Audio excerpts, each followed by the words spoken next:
Hi, my name is Mai Spann-Wilson, and I am a Master's in Social Work student at Temple University. I am reading from a classified memo regarding the use of enhanced interrogation techniques that was prepared by the CIA and sent to the Department of Justice on December 30th, 2004. The cover letter of the memo reads, "Dan, a generic description of the process. Thank you." Effective interrogation is based on the concept of using both physical and psychological pressures in comprehensive, systematic, and cumulative manner to influence HVD behavior to overcome a detainee's resistance posture.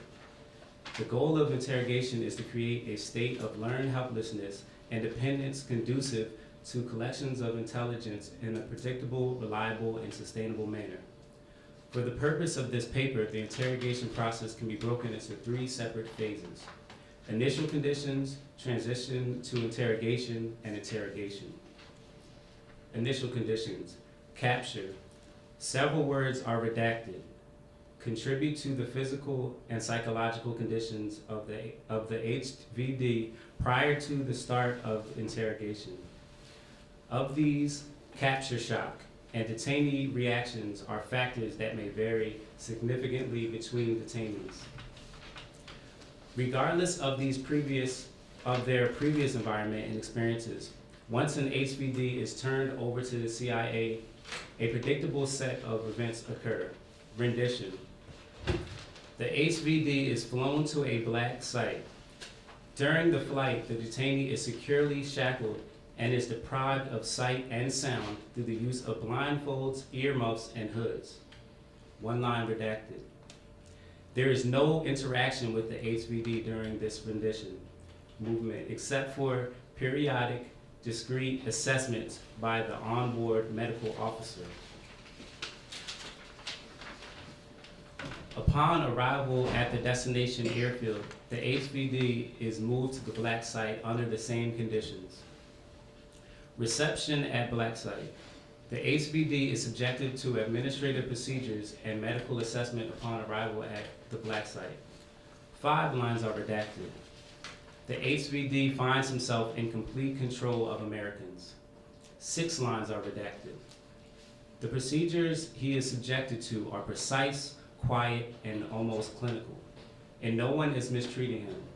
While each HVD is different, the rendition and reception process generally creates significant apprehension in the HVD because of the enormity and the suddenness of change in environment, the uncertainty about what will happen next, and the potential dread an HVD might have of U.S. custody. Reception procedures include: the HVD's head and face are shaved. A series of photographs are taken of the HVD while nude to document the physical conditions of the HVD upon arrival.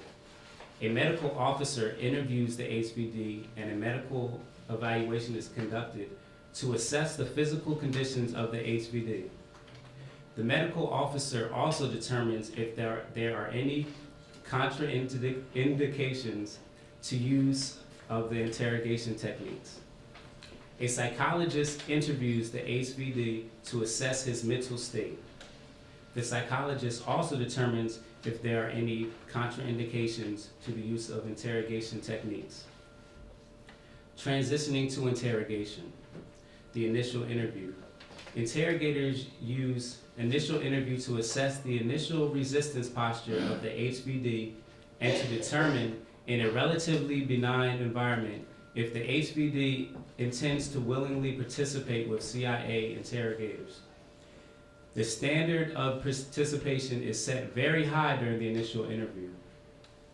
The HVD would have to willingly provide information on actionable threats and location information on high-value targets at large, not lower-level information, for interrogators to continue with the neutral approach.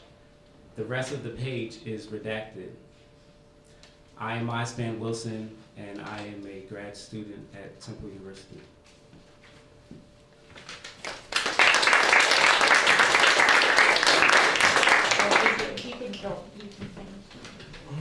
And I think that torture is inhumane and unjust.